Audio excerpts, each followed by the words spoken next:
I stayed silent when I was forgotten on Mother's Day because she had an exam at college. I stayed silent when they called me dramatic for crying alone in the kitchen while I cooked their favorite meals and heard laughter coming from the living room. I stayed silent when Sunday gatherings turned into messages in the family group chat saying, "Can't make it today." But what truly silenced me was her, my daughter, the one who emerged from my womb on a rainy dawn, between pain and courage, the one I rocked through countless nights, even when I had a fever, the one I defended from unfair teachers, the one I hugged when her first boyfriend made her cry. Her. It was from her that I heard, "You're a burden," not with those exact words, but with her look, with her impatience, with the way she sighed deeply when I asked to talk. I had only asked if she would visit me that weekend. She rolled her eyes and said, "You need to understand that my life doesn't revolve around you. You're heavy, Mom. You suffocate me." Heavy. Me. The same one who sold the new blender to pay for her prep course. The same one who stopped going to the doctor because money was tight and hers came first. The same one who spent nights without sleep, waiting for her messages just to know she got home safely. The same one who felt happy with any, "Mom, help me," because I still felt useful. Heavy. I went back to my room and sat on the bed with my chest exploding inside. I didn't cry out loud. I didn't defend myself. I didn't say that she never knew I spent hours rehearsing what to say so I wouldn't seem needy, that each message from her was my only gift of the week, that the sound of the door opening when she came to see me was the most beautiful sound in my life. Heavy. Since then, I hide more. I avoid being too much. I avoid asking. I avoid showing longing. I learned to be discreet, silent, invisible. She seems lighter this way, but deep down, between you and me, being a burden to someone I carried with so much love is the kind of pain that the spine can bear, but the heart cannot. And if one day she remembers me, I hope it's for more than just an inconvenient shadow in her path. I hope she remembers that behind the burden, there was a love that never asked for rest. The truth is, I never imagined I would become this woman, the one who measures her words before speaking to her own children, the one who counts the days between phone calls like a prisoner marking time on a cell wall, the one who celebrates the smallest gestures as if they were miracles, a good morning text, a photo shared in the family group, a casual, "How are you?" thrown into conversation. I used to be different. I used to be the center of their world, and they were the center of mine. I remember when she was small, how she would run to me with scraped knees and broken toys, how she believed I could fix everything. "Mommy knows," she would say with such certainty. "Mommy can do it." And I could. I could kiss away the pain, mend what was broken, make everything right again. When did I stop being the solution and become the problem? I think it started gradually, so slowly I didn't notice at first. The hugs became quicker, the visits became shorter, the conversations became more superficial. "How's work?" "Fine." "How's school?" "Good." "Do you need anything?" "No, I'm fine." Always fine. Always independent. Always moving away from me. I told myself it was natural. Children grow up. They build their own lives. They need space. I convinced myself that this was what I had raised her for, to be strong, independent, capable of standing on her own feet. But somewhere along the way, independence became indifference, and space became distance. The first time I felt it clearly was her birthday 3 years ago. I had planned everything carefully. Her favorite cake, the restaurant she loved, a small gathering with family. I was so excited, so proud of my surprise. But when I called to tell her about it, she sighed that same sigh, the one I would come to know so well. "Mom, I already made plans with my friends. I told you about this." She hadn't. I would have remembered. I remember everything about her. "Can't you change it? It's just one night. Mom, please. Don't make this difficult. Don't make this difficult." As if wanting to celebrate my daughter's birthday with her was an unreasonable demand. As if the love I had for her was an inconvenience. I canceled the reservation. I threw away the cake. I spent her birthday alone, looking at old photo albums, remembering when she used to count down the days until her birthday, when she used to wake me up at dawn because she was too excited to sleep. That night, I understood something that I had been trying to avoid. I was no longer necessary. Worse than that, I was unwanted. But I kept trying. I kept calling, kept texting, kept inviting. I kept showing up to every event she mentioned, kept offering help she didn't need, kept giving advice she didn't ask for, I became the mother who tries too hard, who cares too much, who loves too loudly. And she became the daughter who was embarrassed by me.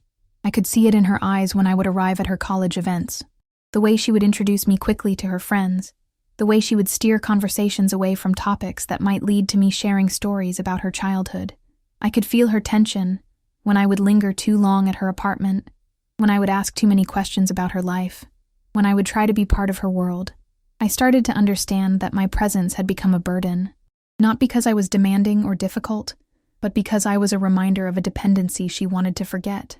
I was the evidence that she had once needed me, and now that she didn't, my continued existence felt like a weight she had to carry. The worst part wasn't the rejection. It was the guilt I felt about feeling rejected. How could I be hurt by her independence? Wasn't this what I had worked for?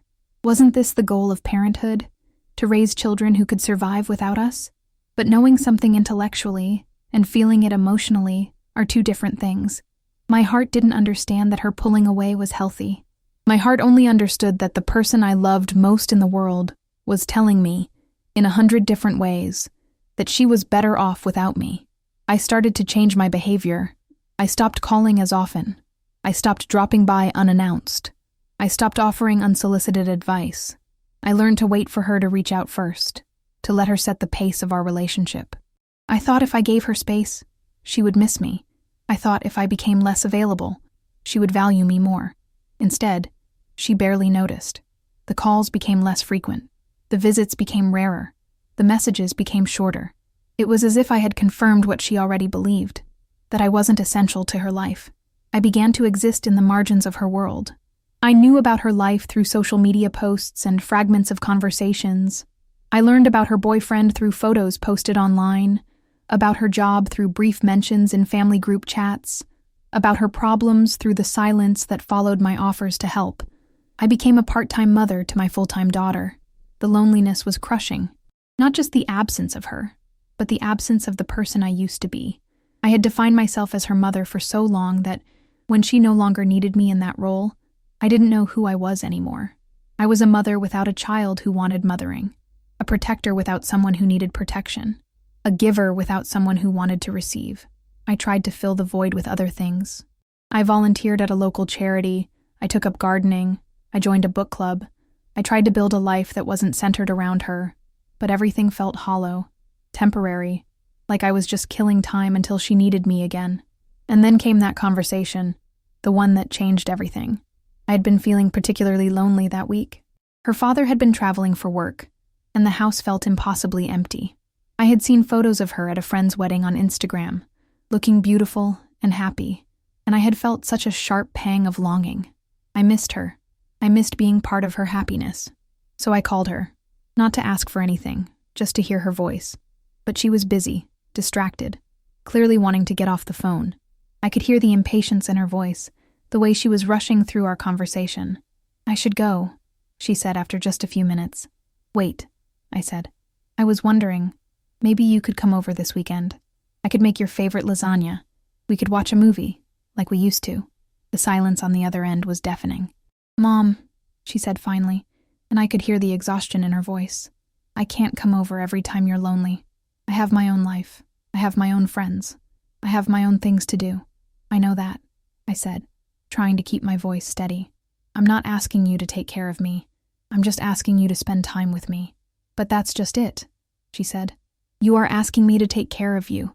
Every time you call, every time you want to get together, it's because you need something from me. You need me to make you feel better, to make you feel important, to make you feel loved. And I can't be responsible for that anymore." The words hit me like a physical blow. "I don't." "You do, Mom. You do. And I love you, but you're heavy. You need so much from me, and I can't give it to you. I can't be your whole world. I can't be the thing that makes your life worth living. It's too much pressure, and it's not fair." Heavy. That word echoed in my mind long after she hung up. Heavy.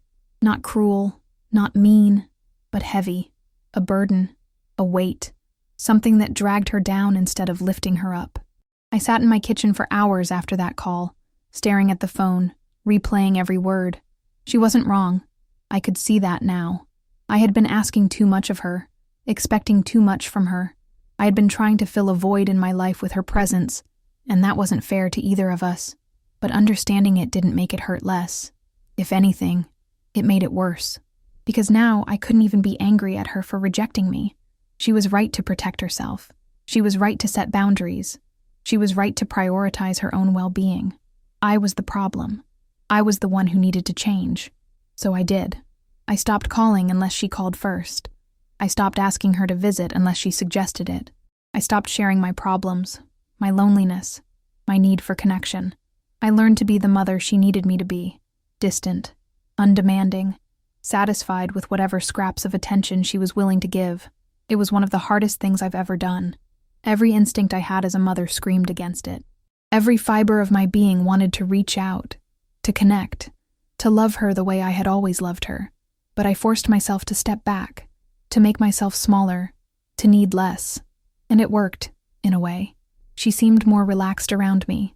Our conversations became easier because I stopped trying to make them meaningful. Our visits became less stressful because I stopped expecting them to fulfill me. She could be around me without feeling the weight of my expectations, my needs, my love. But I was disappearing, not just from her life, but from my own.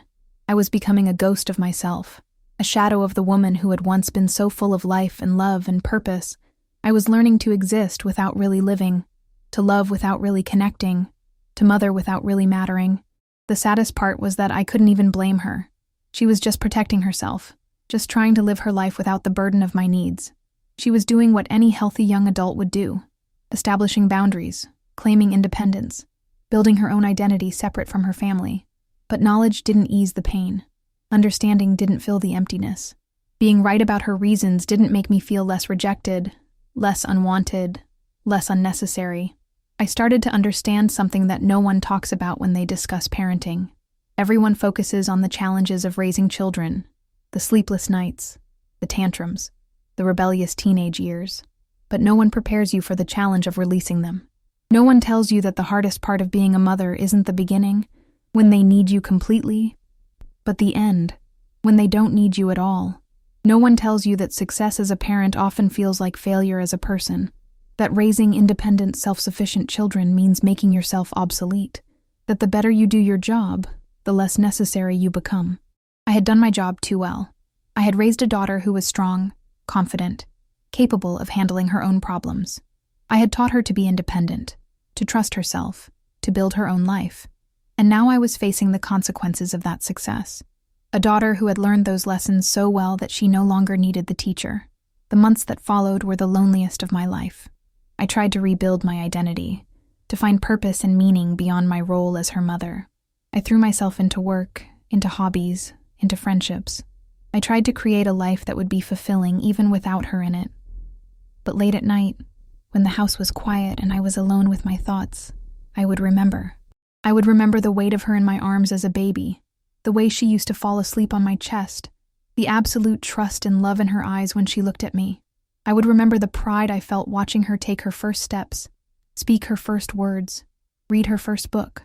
I would remember the fierce protectiveness I felt when anyone threatened to hurt her, the way I would have moved mountains to make her happy. And I would wonder, when did that love become a burden? When did my care become suffocating? When did I stop being her safe harbor and start being her anchor? The questions haunted me because there were no easy answers. Love isn't always light and easy. Sometimes it's heavy, demanding, overwhelming. Sometimes the people we love most are the ones who feel the weight of our emotions most intensely. And sometimes, in trying to love them the way we need to love them, we forget to love them the way they need to be loved. I had loved her with my whole heart, but I had loved her as if she were still a child who needed me to survive. I had loved her with the intensity of someone who was afraid of losing her, which made her feel trapped. I had loved her as if she were the center of my universe, which made her feel responsible for my happiness. The tragedy wasn't that I had loved her too much. The tragedy was that I had loved her in the wrong way, in a way that made her feel guilty for growing up, responsible for my well-being, trapped by my need for her. I began to understand that real love sometimes means letting go, that real love sometimes means accepting that your child's happiness might not include you, that real love sometimes means becoming smaller so they can become bigger, becoming less important so they can become more independent. It was a lesson I was still learning, painfully, and imperfectly. Every day I had to choose between my need for connection and her need for space. Every day I had to bite my tongue when I wanted to share something with her, hold back when I wanted to reach out, stay silent when I wanted to speak. And every day, I had to live with the knowledge that the person I had loved most in the world saw that love as a burden she had to carry. The hardest part wasn't even the loneliness. It was the guilt, the constant questioning of whether I had failed her somehow, whether I had been too much, too needy, too demanding. The wondering if I had somehow damaged her ability to accept love by loving her too intensely. The fear that I had taught her to see love as a weight rather than a gift. But I was learning to live with that uncertainty. I was learning to love her from a distance, to care for her without expecting anything in return, to be proud of her independence even when it meant being excluded from her life. I was learning to be the mother she needed, even if it wasn't the mother I wanted to be. Because in the end, that's what love is. Not getting what you need, but giving what the other person needs. Not being the center of their world, but helping them find their own center. Not holding on, but letting go. And if that made me heavy, if that made me a burden, then maybe being heavy was just another way of loving. Maybe the weight wasn't mine to carry, but theirs to set down when they were ready. Maybe someday she would understand that behind every heavy moment, every needy phone call, every desperate attempt to connect, there was a love so fierce and complete that it had no idea how to exist quietly. Maybe someday she would realize that I had never asked her to carry my weight. I had only asked her to let me carry hers. But until then, I would continue to love her from the shadows, to care for her from a distance, to be proud of her independence even when it broke my heart. Because that's what mothers do. We love without conditions, without expectations, without guarantees. We love even when it's heavy, even when it's unwanted, even when it's too much. We love because we can't help it. And we keep loving, even when love becomes a burden, because stopping was never an option. And maybe that's enough. Maybe that has to be enough. Because at the end of the day, I would rather be a heavy presence in her life than no presence at all. I would rather love her too much than not enough. I would rather be a burden than be forgotten. And if my love is heavy, then I'll learn to carry it alone, because that's what mothers do. We carry the weight so our children can fly free. The years that followed that painful conversation were a masterclass in reinvention. I had to learn how to be a person beyond being her mother, how to find meaning in a life that no longer revolved around her needs, her schedule, her happiness. It was like learning to walk again after a lifetime of running. I remember the first time I went to the grocery store without buying her favorite snacks out of habit.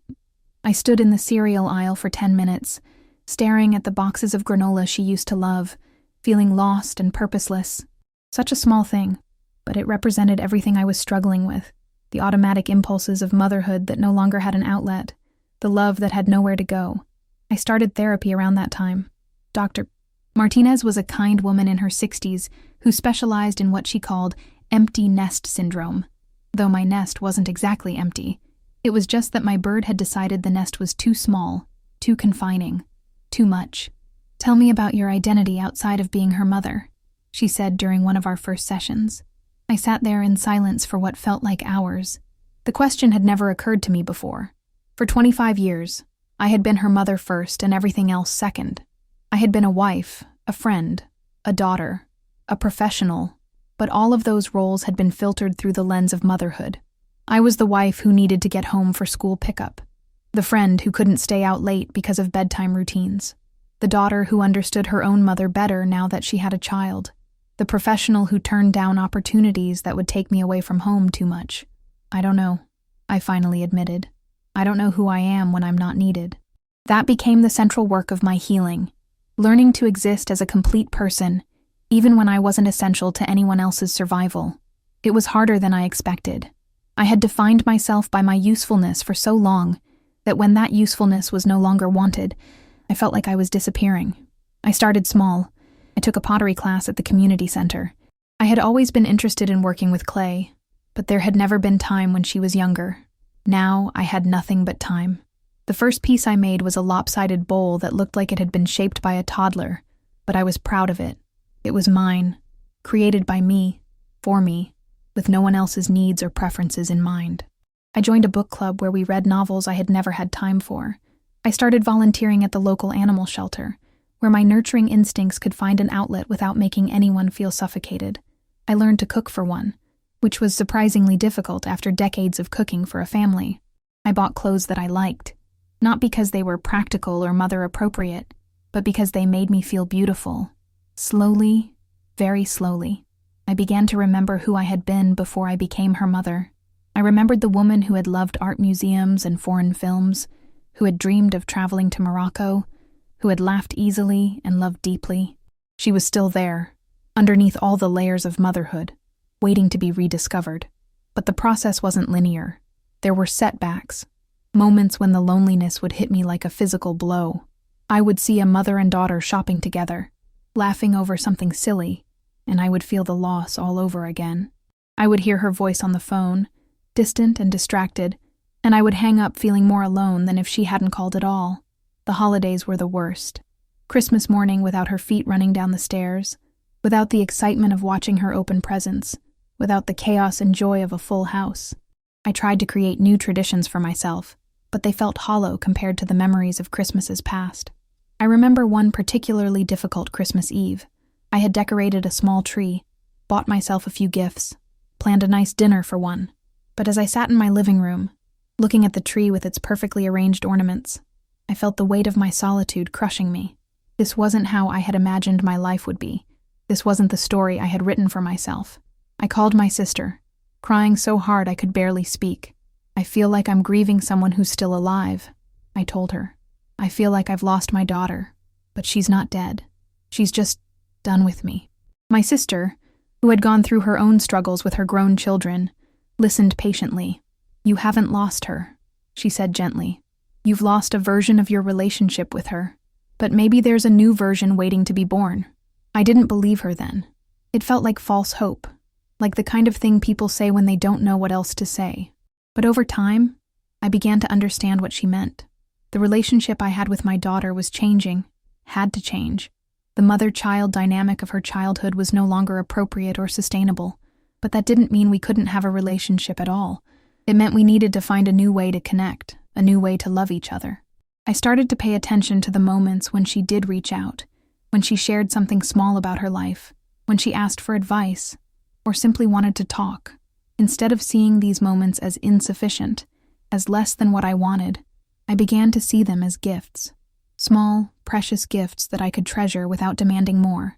I learned to love her silently, to support her from a distance, to be proud of her without needing her to know about my pride. I learned to celebrate her successes privately, to worry about her problems without trying to solve them, to miss her without making her feel guilty about my longing. It was a different kind of love than I had ever experienced. It was love without possession, care without control, investment without return. It was, I realized, probably the purest form of love. Love that asked for nothing in return. Love that existed simply because it had to. The first time she called me just to chat, about a year after our difficult conversation, I almost didn't believe it. She had been having a bad day at work, and she just wanted to talk to someone who would listen. She didn't need advice, didn't need me to fix anything, just needed someone to hear her frustration. I listened. I didn't offer solutions or try to turn the conversation into something deeper. I just listened, and when she was done, I told her I was proud of how she was handling things. The call lasted maybe 15 minutes, but it felt like a miracle. "Thanks, Mom," she said, before hanging up. "I feel better now." Those 4 words, "I feel better now," meant more to me than any grand gesture or elaborate reunion. They meant that I had given her something she needed without asking for anything in return. They meant that my love had been helpful instead of heavy, at least for that moment. I began to understand that this was what she had been trying to tell me all along. She didn't need me to be less loving. She needed me to be loving in a different way. She needed me to love her without needing her to love me back in the same way. She needed me to be proud of her independence instead of threatened by it. It took me years to fully understand the difference between supporting someone and burdening them. Support is offering help when asked, being available when needed, celebrating successes and offering comfort during failures. Burden is needing them to need you, making your happiness dependent on their attention, making them feel responsible for your emotional well-being. I had been confusing the two for so long. I had thought that showing her how much I loved her would make her feel loved. but instead, it made her feel responsible for my happiness. I had thought that being available all the time would make her feel supported, but instead, it made her feel watched, monitored, judged. The hardest lesson was learning that love isn't always enough. Good intentions aren't always enough. Sometimes you can love someone perfectly and still hurt them. Sometimes you can want the best for someone and still hold them back. Sometimes you can sacrifice everything for someone and still be too much. But I also learned that love can evolve, that relationships can transform, that it's possible to love someone too much in one way and learn to love them better in another way. The changes in our relationship were subtle but significant. She started calling more often, not because she felt obligated, but because she wanted to. She started visiting more regularly, not because I asked, but because she missed me. She started sharing more about her life, not because I pried, but because she trusted me to listen without judgment. And I learned to receive these gifts without grabbing for more. I learned to be satisfied with what she was willing to give, to be grateful for whatever connection she offered, to find joy in the small moments of closeness, without demanding grand gestures of love. It wasn't the relationship I had originally wanted. It wasn't the close, connected, deeply intimate relationship I had dreamed of when she was young. But it was real, and it was healthy, and it was ours. I began to see that maybe the problem hadn't been that I loved her too much. Maybe the problem had been that I loved her too desperately, too needily, too fearfully.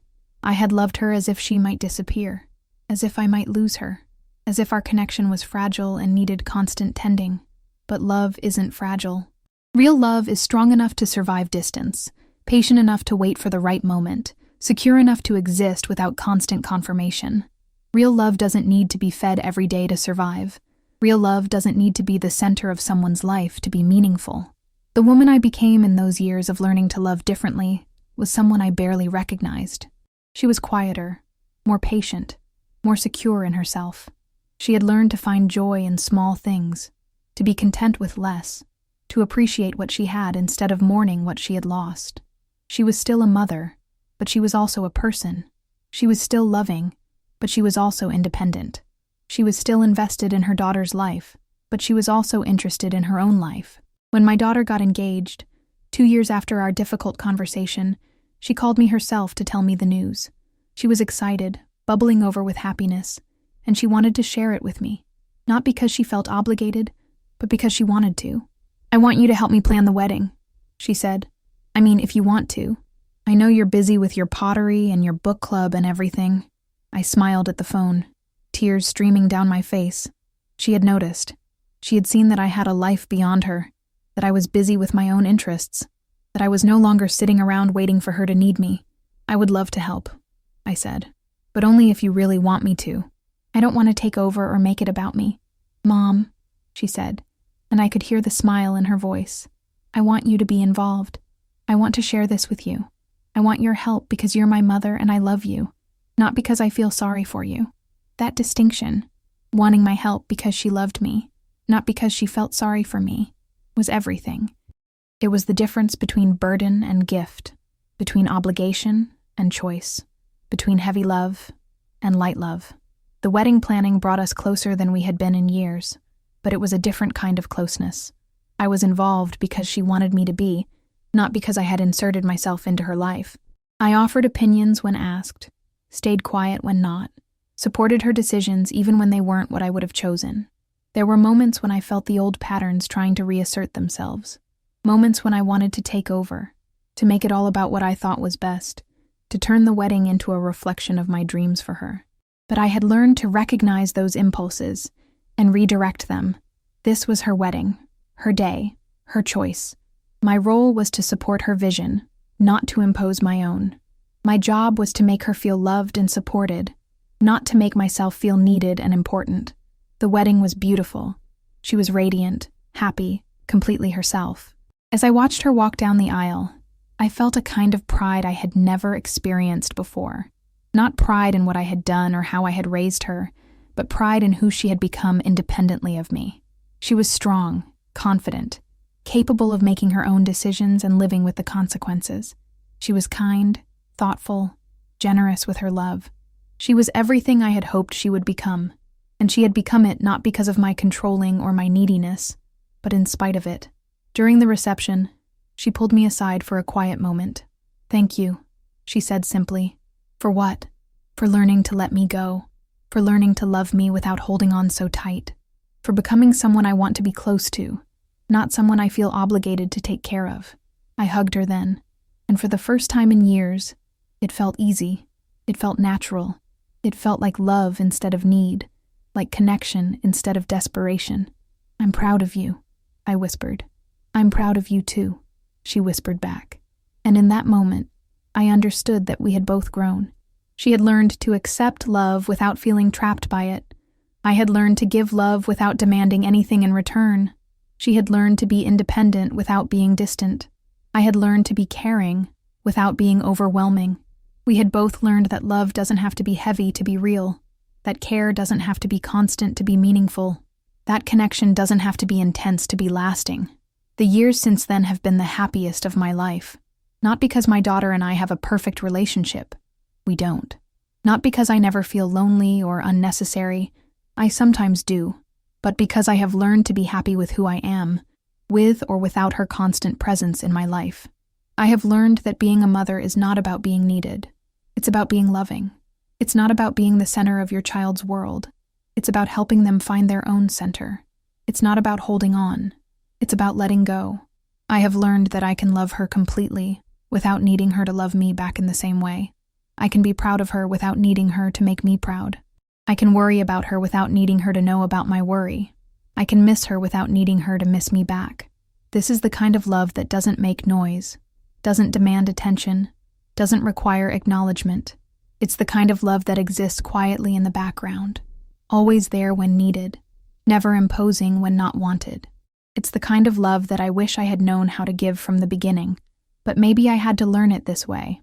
Maybe I had to love her too much before I could learn to love her enough. Maybe I had to be heavy before I could learn to be light.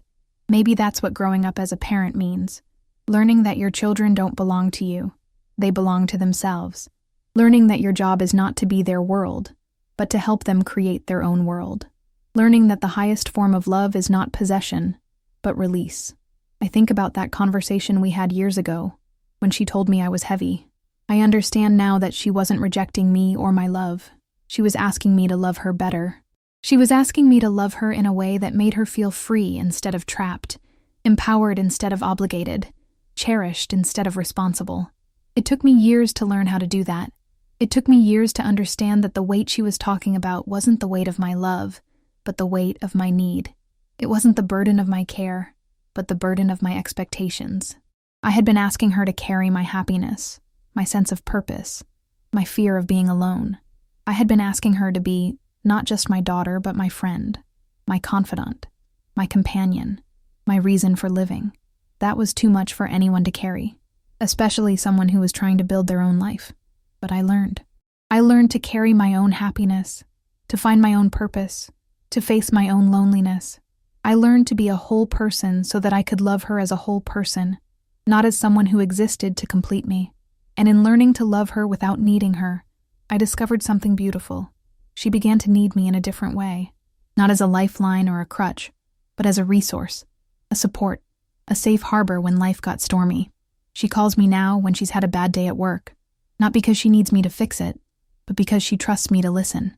She visits when she wants to, not because she feels guilty, but because she enjoys my company.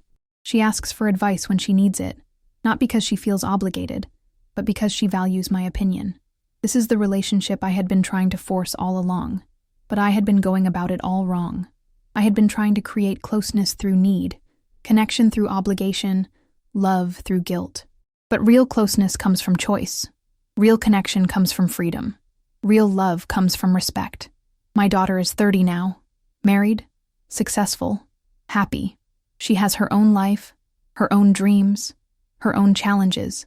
I am a part of that life, but I am not the center of it. And that's exactly as it should be. When I look back on those difficult years, when I felt so heavy and burdensome, I can see them now as necessary. They were the labor pains of a new kind of relationship being born. They were the growing pains of learning to love better. I don't regret the intensity of my early love for her. She needed that intensity when she was young, vulnerable, dependent. But I also don't regret learning to love her more lightly as she grew older, stronger, more independent. Both kinds of love had their place.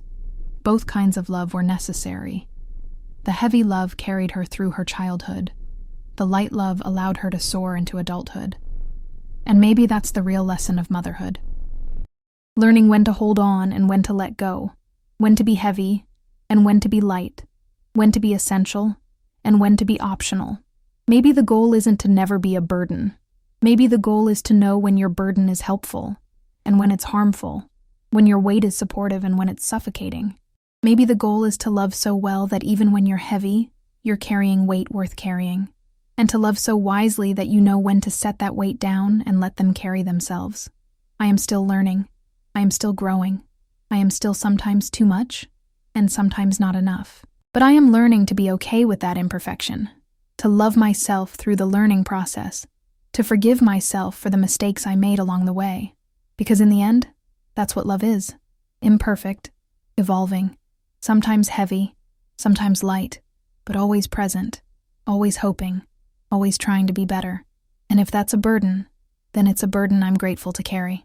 Because loving her, even imperfectly, has been the greatest privilege of my life, even when it was heavy, even when it was too much, even when it was everything I had to give, especially then.